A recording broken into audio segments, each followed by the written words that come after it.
PNP, kapisanan ng mga broadcasters sa Pilipinas. At ang oras po, hatid sa atin ng DWD sa udyat, kasyam ng gabi.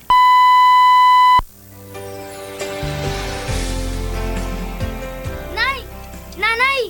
Oh, Junjun! May nasaga po akong impormasyon. Oh, ano ba yun? Kasi Nay, narinig ko po sa radyo na may bagong programa ang AFP, ang Guns for Peace program. Makakatulong po ito sa atin. Tungkol saan naman ang programa na yan, anak? Sabi po sa radyo, sino man daw pong rebelde ang magsusoli ng armas sa pamahalaan ay makakatanggap ng tulong. Naisip ko po, ito na ang sagot sa aking mga dasal. Sa totoo lang po, naiinggit ako sa ibang kaedad ko dahil lumaking kapiling ang kanilang mga ama. Panahon na po siguro para bumaba na siya sa bundok at maging isang tunay na ama na sa aming magkakapatid. Kasi wala na mapatutunguhan ng kanyang pinakikipaglaban. Puro mga nakakataas sa kanilang umuunlad ang pamumuhay at ang tingin pa ng lipunan sa kanila ay mga nagpapahirap pa sa ating bayan. Pauwiin niyo na po si Tatay, Nay, at dumulog na po tayo sa pinakamalapit na tanggapan para makibahagi sa Guns for Peace program ng ating gobyerno. Nauunawaan kita, anak. Hayaan mo't susubukin kong makausap ang tatay mo ng sarilinan tungkol sa magandang maidudulot ng Guns for Peace sa ating buhay. Sana po, Nay, makumbinsin ninyo si Tatay para matupad ng matagal na namin pangarap ng mga kapatid ko na mabuo na ang pamilya natin na mapayapa at masaya. Huwag kang mag-alala, anak. Ang Guns for Peace program na nga siguro ang sagot sa ating mas mapayapang pamumuhay. Naniniwala ako na mapapababa natin ang inyong ama at nang makapagsimula na tayo ng bagong buhay. Manalig ka lang. May awa ang Diyos.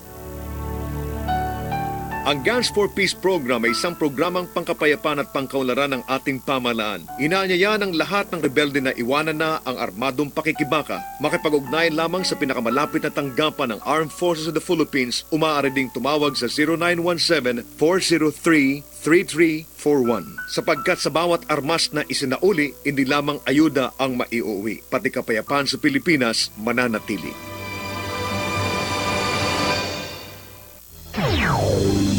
This is DWDD Armed Forces Radio, a dedicated and committed radio broadcasting in the spirit of peace and reconciliation.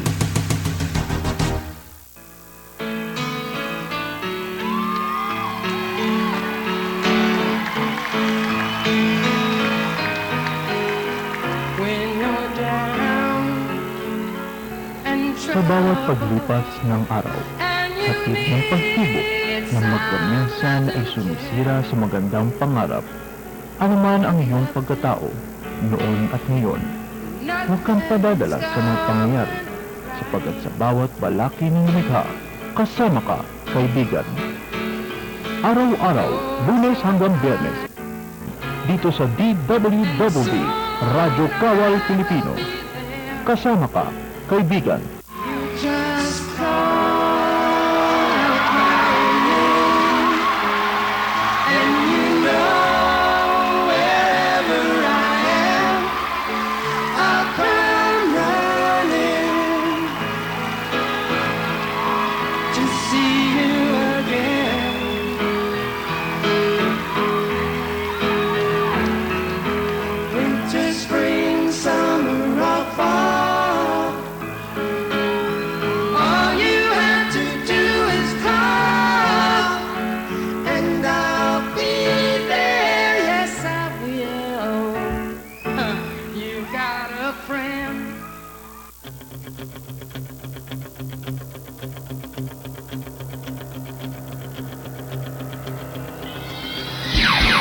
Romel Constantino Sampascual, ang bulagcaster ng bayan.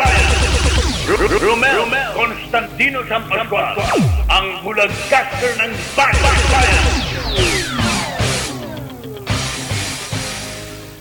Kasama ka, kaibigan.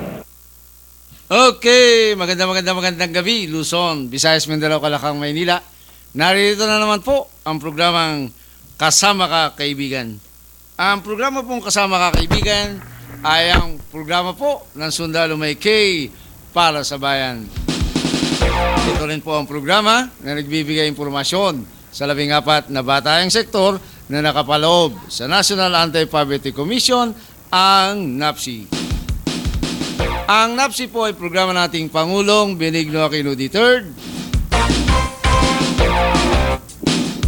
upang itaas ang antas ng pamumuhay ng ating mamamayan. Ito po ang inyong kaibigan, You've Got a Friend in Me. Tandaan po ninyo, meron kayong kaibigang laging tapat sa inyo. Ang bulagcaster ng bayan, Romel Constantino San Pascual po. At siyempre po kasama natin ang ating po naman Technical Director, Engineer Ronald Angeles. Andyan din po JVD Soto. Magandang gabi po sa ating Station Manager, Major Emmanuel Jasin Jr., Philippine Army. At kasama na po natin, Miss Teresa Alpa Reyes. Yes, magandang gabi, Chief Romel. Magandang gabi sa lahat po na ating tagapakinig sa programang Kasama Ka, Kaibigan. Tayo po'y napapanood at napapakinggan through internet sa 4 na sulok ng mundo. I-click nyo lang po ang 3 afpradio.ph.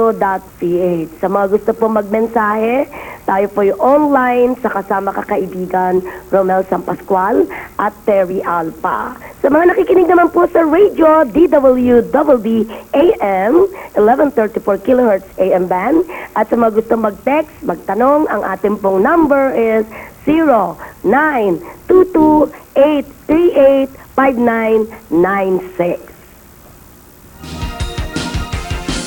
Okay, po naman si Miss Teresa Alpa Reyes. Okay, kasama ang Ronald.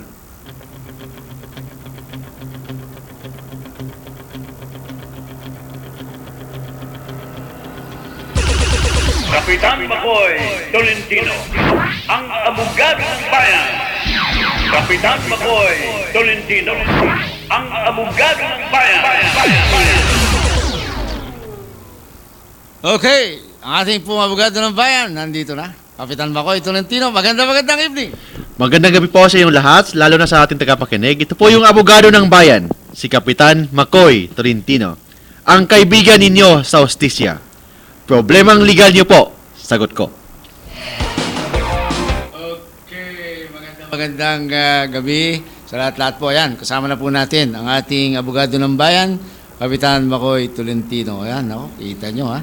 Talagang tayo po tuwing araw ng Miyerkules, siyempre magbibigay po ng mga kaalaman tungkol po sa batas. Ano? At sa pamagitan po ng ating Kapitan Makoy Tolentino, ang abogado ng bayan. Okay, siguro arangkadahin na natin. Ano ba pag-uusapan natin yon, Kapitan Makoy? Ang batas sa pag-aampon. Ayan. Ano ba yung maganda yan? Marami nag-aantabay yan, Kapitan Makoy. Ano ba ang batas? Ano ba itong pag-aampon? Ang pag-aampon kasi yung lumang concept ng pag-aampon, yung pag-aampon was created under the law for the benefit yung mga mag-asawa na walang anak. Okay? So it means ito for the benefit ito ng mag-aampon. Okay? Yun ang lumang konsepto ng pag-aampon. Okay? Pero yung bagong konsepto ng batas ngayon, yung pag-aampon is always now for the benefit ng bata. Okay? This is pursuant to our family law, our sa United Nations Convention on Rights of the Children, Hague Convention with respect to the protection of all the children. That's why yung pag-aampon sa bagong konsepto ngayon is always for the benefit ng aamponin. Ayun, ang mahalaga. Palagi ang ikay binibigyan ng prioridad at kahalagahan yung kapakanan ng aampunin. Yes, Okay, po. Miss Teresa? Okay, marami po nakikinig sa atin mga Pilipina na may mga asawa pong mga banyaga o mga foreigner. Siyempre, pagka hindi po magkaanak, usually po talaga marami po sa ating mga kababayan Pinay na hindi po kaagad magkaanak sa kanila pong mga asawang banyaga. So, gusto po mag-adapt sa Pilipinas. Ano po ang mga requirements at ano ang qualification? Okay, daming mga requirements na sa pag-aampon. Okay? Depende kung sino mag-aampon, Pilipino ba or foreigner. Okay? Based on your question, unahin muna natin yung Pilipino. Yes. Kung ano yung mga kwalifikasyon ng isang Pilipino na mag-ampon, and also ano naman yung mga kwalifikasyon pag isang banyaga ang mag-ampon. Okay? With respect to Filipino, kailangan financially stable. When I say financially stable, hindi kailangan mayaman. Okay? financially stable enough to support the child. Kasi it is for the benefit of the child eh. So it means kailangan financially fit yung mag-aampon. Ibig sabihin may trabaho, may kapasidad na magbayad sa pangangailangan ng isang amponin. Pangalawa, kailangan of legal age. Okay?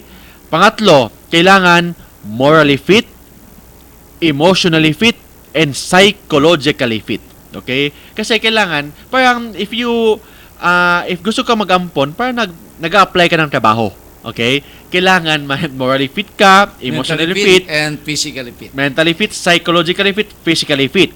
And at least 16 years older than the adoptee. 16 years older. Yeah. Yun ang general rule. Except, pag yung mag-adapt, biological parents or asawa ng biological parents. It means that pwede mong ampunin yung sarili mong anak. Yes. So, yun ang mga requirements with respect to kung ang mag-ampon ay isang Pilipino. Okay? Pag yung foreigner, same ang qualification with respect to Filipino. Okay? Financially fit, morally, mentally fit, yes. emotionally, psychologically fit, 16 years older. But may additional. Okay? Yung first requirement, kailangan yung country ng isang foreigner must have a diplomatic relation ng Pilipinas. Hindi pwedeng kahit sinong foreigner, kailangan yung foreigner na yan, kailangan yung country niya may diplomatic relation sa Pilipinas. Pangalawa, the foreigner must be residing in the Philippines continuously for 3 years bago i-file yung adoption until maging final yan. Okay? Kailangan 3 years nagstay sa Pilipinas. Residence ng Pilipinas for at least 3 years. And pangatlo, kailangan may certification yung embassy ng isang foreigner. Embassy na nag-certify na yung foreigner na yan may legal capacity na to adopt. And yung embassy also on that foreigner shall also certify na yung country nila pwedeng papasukin yung adopted child as the child of the foreigner. Yun ang mga requirements po with respect to foreigner. Okay. Tungkol doon, natakil na natin yung mga Pilipino na pwede mag-ampon, yung dayuhan. Yung halimbawa, Pilipino. Yes po. Yung bang out of wedlock, tapos para maging legal, kailangan ba magpakasal pa para maisunod, maging yung maampun nila yung kanilang mismo tunay na anak. Okay. Di ba? Kasi po, Para lumabas na, yun ba adoption din? Legitimate. Adoption ba din yun? Kasi po, Ang iba yung matatawag? legitimate, iba yung Legitimation at saka yung illegitimate, yes. iba yung adopted. Okay? Kasi, linawin natin yan. when I say legitimate child, yung bata na yan, Out of wedlock. pinanganak, not out within the wedlock. wedlock. Okay? It means na yung parents ng bata, kasal. Kasal. Okay? Pag assuming, girlfriend lang, nabuntisan yung girlfriend, ano yung anak niya? Or nag-live-in partners lang? Yung bata is an illegitimate child. Illegitimate. Kahit na ginagamit ng bata yung apelido ng ng tatay, illegitimate pa rin yan. Yes. Okay? Kasi when say legitimate, kasado. May kasal. Okay? So, illegitimate, out of wedlock. Out of wedlock. Okay. Or kahit na mag-asawa yung dalawa, pero si lalaki may nabuntisan na iba. Yes. At Out of wedlock yun. Oo. At pinanganak, nung hindi pa halimbawa, pinanganak naman, legitimate, nila. Tapos yung nanay, anak, hindi pa kasal. yung nanay, hindi sa asawa niya, hindi, sa ibang babae. Mhm. O, out of wedlock yun. Out of wedlock. So, yung anak sa labas, illegitimate yun. Gagawin, para ma-legitimate, i-adapt. Para maging legitimate, i-adapt mo. Oh. So, it means, kahit sarili mong anak, pwede mong i-adapt. Yes. Yun yan. So, follow up doon, hindi naman niya anak, but, halimbawa, anak ng girlfriend niya. Pwede rin. Tapos, nagpakasal na sila, or hindi pa, kailangan ba magpakasal para ma-adapt niya yung anak ng girlfriend niya? Normally, kailangan magpakasal silang dalawa. Silang dalawa. Yung girlfriend, At saka siya. siya. It means na hindi siya yung tatay ng anak ng Yeah, girlfriend oo. niya. So, pwedeng i-adopt yung bata Para maging legally... para kumbaga, maging legitimate ang bata. legitimate Kasi ang bata. illegitimate ang bata. Dahil Out of wedlock yun. Oo, pinanganak ng girlfriend lang niya. Sa ibang lalaki. Yeah. Okay. So, pwedeng malegitimate to kung i-adapt. I-adopt. Okay. Okay. Kasi po, based on practice natin dito sa Pilipinas, yung adoption, based on agreement lang. Yun nga, ang tatanong ko Oo. sana paano ba pwede ba yung halimbawa, nag-agree lang yung isa? O kaya, yung aampon at magpapaampon, nag-agree lang, no, ampunin mo na yung anak ko, bahala na tayo. Pwede ba yun? Ibigay lang. Pwede ba yun? Walang kasulatan.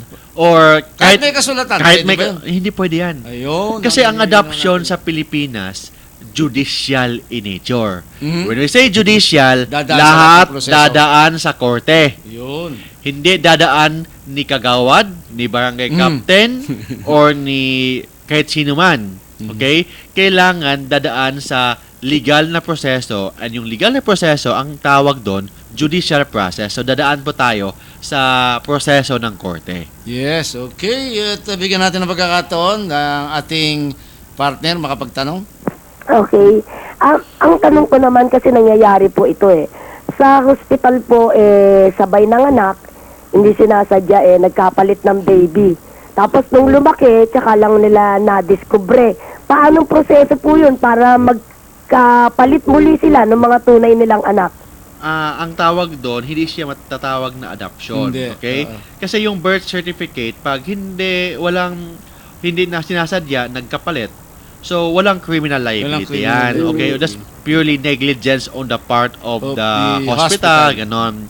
Pero assuming sinasadya mo, para wala ng gastos, gusto mong i-adopt yung bata, yung birth certificate, nilagay niyo po na ang pangalan ng tatay at nanay, hindi yung totoong pangalan ng tatay at nanay, kung hindi, Yung mag-a-adapt na. yung mag-a-adapt na. Ayun.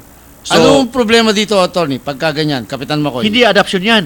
Okay? That's Illegal. falsification of public, documents. Yes. Or ang tawag doon sa batas with respect to this is simulation of birth. So, Ninakaw mo yung identity ng bata. Okay? Iba kasi yung hindi sinasadya sa sinasadya. Yung tanong ni Tita Teresa, hindi sinasadya. So, Hindi walang, sinasadya yan sa walang hospital. liability po yun. Tsaka walang pag-aampon dun. Oo, walang pag-aampon yun. Itong isang nature ng kaso nito, pag sinasadya, okay? Pinalit. Nag-ampon na sinadyang niluko. Niloko. Yeah. Assuming hindi na dumaan sa court, kung hindi, yung birth certificate ng bata, ang nilagay na father, yung mag-aampon at saka yung nanay na mag-aampon. hindi yung biological parents. Yes. Pag-aampon ba ba yan? Hindi pag-aampon Hindi na. yan. Panluloko. Panloloko, ninakaw mo yung identity ng Ng bata. At yung binibigyan ng adoption law sa Pilipinas, kapakanan ng inaampon. Yes. Antimano, niloko mo na yung inaampon mo. Niloko pa, Di ba? then ninakaw mo pa yung identity. Identity niya. Ang tawag doon, falsification of public, Public documents, documents or simulation, Simulation of of birth. birth. May penalty po yan, may kulong po yan. Yun. Ang Ano ba yung pena dyan? Yung pagkakakulong. Ilang taon? Ang tawag, ang sabi ng batas, prison mayor. Prison mayor. Yung prison mayor in accordance with the Medyo revised matagal-tagal yan. penal code is 6 years, 1 day to 12 To 12 years. years, 1 Plus, day. may fine pa na 50,000 pesos. So, Prison mayor pala yan. prison matindi. mayor, matindi ang penalties pag dinakaw mo yung identity ng bata. Kasi po, hindi siya matatawag na adoption. Oo. The mere fact na yung nakalagay sa birth certificate ng bata as parents, yung nag-aampon. Nag-aampon. Illegal po yan. Hindi dumaan sa korte. Kasi Kaya, po, di ba? mandatory po na lahat ng pag-aampon kailangan po dadaan sa husgado. Katulad, balikan natin, Attorney Kapitan Makoy, yung nagkasundo lang. Ano yung pena nito? Meron ba din itong yung kumbaga pagkakakulong? Yung Ano ba, nagkasundo lang. Kapitan Makoy, ipangalan mo na sa anak ko. Ako na bahala. Pag nagkasundo lang, then walang nilagay sa birth certificate, walang problema. Walang problema Okay? yun. Pero pag Ito nilagay may kontrata. pag may kontrata, illegal po yung kontrata na yan, null and void yan. Of course, walang criminal liability. Wala pa rin criminal Pero liability. yung criminal liability papasok lang pag nakalagay sa birth certificate. Kasi that's already a public Dahil document. nakalagay sa birth certificate but hindi dumaan sa proseso, Bawal. yun ang disgrasya. Yun ang disgrasya. Okay. Pero agreement lang, hindi siya matatawag na pag-aampon. Illegal po yung agreement na yan. And walang adoption na effect sa agreement na yan. Big deal kasi po itong adoption, yung pag-aampon. Lalo na sa pagsamana. Lalo na sa paggamit ng apelido ni tatay. Yes. With respect also to mana. Kasi po, ang karapatan ng isang inaampon, Karapatan na ng same biological hindi child. siya biological lang. Hindi, Legitimate. Legitimate, oh. So it means mas mataas ang karapatan ng isang ampon kaysa anak sa labas. Oo naman. Ha? It means, Legitimate na siya eh.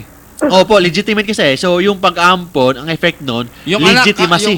Yung anak sa labas na kahit biological, di ba? Kahit dugo, Dugo biological, siya, but illegitimate siya. Mas mataas yung level nung adopted. ampon. Legally adopted. Yes po, mas mataas kasi. Sabi ng batas, yung adopted child has the same status with that of the legitimate child. Legitimate child. Oh. So kahit Ayun. na wala kang dugo sa kanya, pero adopted siya, so same level po siya ng isang legitimate child. Okay. Babalikan natin yung tungkol dito sa para malinaw. Yung girlfriend may anak, gustong adopin, kailangan magpakasal. Kasi po, ang adoption, depende po yan, okay, sa adoption. Kasi pag joint adoption, as a rule, pag joint adoption, pag mag-asawa mag-adopt, kailangan joint. Joint. It means kailangan si husband at saka si wife ang Pumirma, mag-adopt. ang mag-adopt. Okay? Yun ang exception ng batas. Pero may yun ang general rule. Kailangan si husband and si wife ang mag-adopt. Hindi pwedeng isa lang. Hindi pwedeng isa lang. Pero may exception sa batas. Okay? Paano po yun? Ano yung mga exception? Pag yung one spouse, yung asawa, i-adopt niya Anak yung na. legitimate child ng asawa, yung wife niya. Okay? So, in that case, yung husband lang ang mag-adopt. Okay? So, hindi na kailangan... Hindi na yung babae. Hindi na kailangan... Kasi illegitimate child No, yun. legitimate child. Okay? Yung husband, i-adopt niya yung legitimate child ng wife niya. Possible yan kasi may byuda. Yeah. Byuda. Ba't yung girlfriend, halimbawa, siyempre, hindi legitimate yun. Pag girlfriend kasi, Na nagkaanak. kung pag Sa iba. girlfriend, kailangan, pwedeng siya lang mag-adopt or hindi pa silang dalawa kasi hindi naman sila mag-asawa. Pero kung mag-asawa na silang dalawa, pareho sila mag-adapt. Or in that isa lang. case, illegitimate yung bata. Okay? So, pwedeng si wife lang mag-adapt, pwedeng silang dalawa. Okay? Pwedeng yung wife lang. Pwedeng wife lang kasi to raise the status ng bata from illegitimate to legitimate. Yun ang nature ng batas. So, malinaw mga merong kahit boyfriend, yung lalaki ang may anak, no? Yes po. Kasi Kasi kahit normally, yung babae may anak, pagka nag-adapt, kailangan pwede ma-adapt yun kung nagpakasal. yes po. Kasi normally po, husband and wife, kailangan silang dalawa ang mag-adapt. Oo. Normal talaga yan. Except pag yung husband, i-adapt niya yung legitimate child ng asawa niya, siya lang ang mag-adapt. Hindi na kailangan i-adapt ng asawa niya kasi legitimate Anak na yung niya bata. na yan Legitimate na. Pero pag illegitimate, kailangan si wife ang mag-adapt. Or pag separated na yung husband at saka wife, hindi na kailangan joint adoption kasi separated na sila eh. Or Pag- yung annulled na yung kasal nila. Yung annulled, pero kung lang, halimbawa sa barangay lang nag-usap. Hindi pwede yun. Pag annulled na yung kasal nila, Yan. so pwede na si husband lang or si wife lang ang mag-adapt. Walang Yes. problema po yan. Ang mga katanungan natin, no? Siguro si Miss Teresa. Okay, may tanong po tayo. Siguro kaugnay na rin to ng adoption law. Dapat. Oo. Kasi po, kailangan sagutin natin yung tanong, no? Tinatanong po niya kasi, yung pong anak nila, maiiwan daw po sa pangangalaga lang ng tita. At ito pong nanay po, pupunta ng Japan. At yun naman pong ama, nasa Saudi Arabia daw po. Ngayon yung bata ng edad 6 years old, ang gagawin po, iiwan lang po daw sa tiyahin. Meron naman pong lola at lolo. May karapatan po ba ang lolo at lola na kunin po yung bata at wag doon sa tita iwanan? Actually po, ang hindi siya topic about adoption. Ang topic doon is the parental authority. yung may primary parental authority, of course, yung magulang, okay? Yung tatay at saka si nanay, may joint parental authority. Pero pag wala si nanay, of course, yung parental authority, kay tatay. Kung hindi kasal? Kung kailangan kasal silang dalawa. Ay, Kung hindi oo. kasal, kay nanay lang yan. Okay. But yung tanong ni Tita Teresa, kasal silang dalawa. Pero wala sila dito sa Pilipinas. Ang second na may parental authority, yung tinatawag na secondary parental authority. Pero, palagay ko pagka kasal sila at magkasama naman Hindi sila kasal. Hindi sila kasal. Kung hindi po kasal, ang parental custody normally Sa babae. talaga yan, hindi sa lalaki. Okay? Tapos pag wala si babae, doon pa lang ni lalaki ang parental custody. Pero pag wala si lalaki, Pareho. wala si babae, doon sa lola. Kasi Ayun. ang lola at lolo may secondary parental authority. Kaninong lola? Lola sa lalaki? Sa nanay din. Lola sa Kung ang Lola sa nanay. lola sa nanay, nandun din sa abroad. Ang nandito lang, yung lola at lolo sa lalaki. Doon sa lolo at lola sa lalaki. Ayun. Kasi may ranking po Palagi yun ko sa maraming natuwa dyan. Nagpapalakpakan pa. with respect to Ano parental ang authority. gagawin, attorney?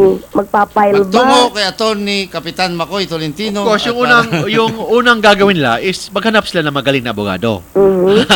So then, mag-file po sila ng sino pa nga hanapin? Di ba? Ay, may- Marinig na nila. maraming magagaling dyan. Okay. Magandang lalaki na. Magaling pa. Abay, sino pa Hindi na to hanapin? dadaan sa barangay. Yung ganun po, pag nag-away po sila regarding the custody ng bata, mag-file po sila ng custody. Okay?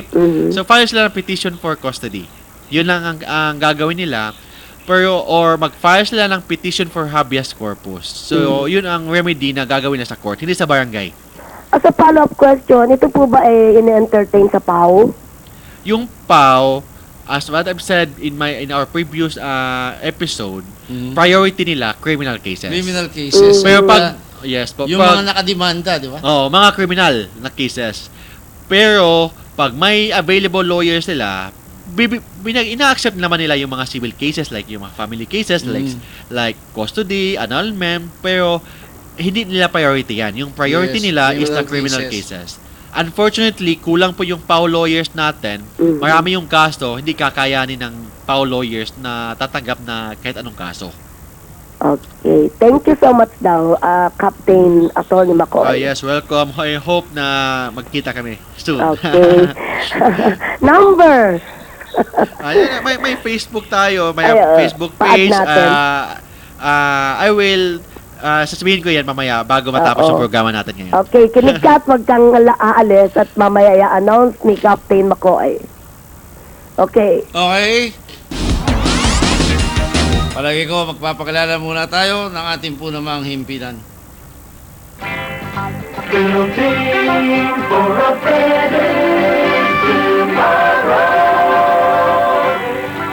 DWDD, Armed Forces Radio, 1134 kilohertz, broadcasting from Campaginaldo, Quezon City. Ang himpilang ito ay bahagi ng Civil Relations Service, Armed Forces of the Philippines. Ang Armed Forces Radio, DWDD, ang himpilan ng Kawal ng Bayan ay kasapi ng KBP, kapisanan ng mga broadcasters sa Pilipinas. At ang oras po, at i-chatin ng DWDD, sa udyat, 29 na minuto makalipas ang ikasyam ng gabi. Yung mga tanong ko, yung ang ating bayan. ano pa? Bunga Yung- ng pagkakaisa at pagtutulungan. Kaya't ipagpunyagi ang kaunlarang na kamtan. Pahalagahan ang natamasang kapayapaan.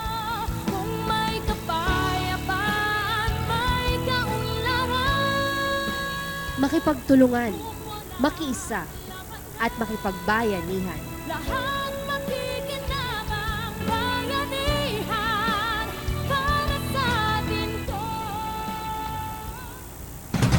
Ito ang bagong DWDD 1134 kilohertz on your radio dial.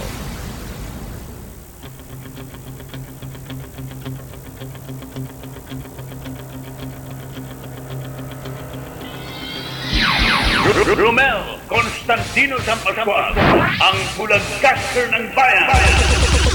Romel Constantino Sampascual, ang bulagcaster ng bayan.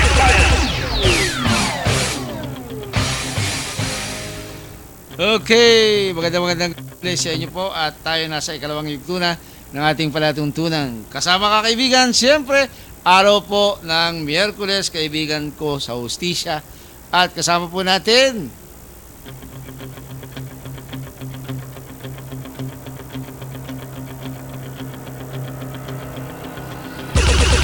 Kapitan Makoy Tolentino, ang abogado ng bayan.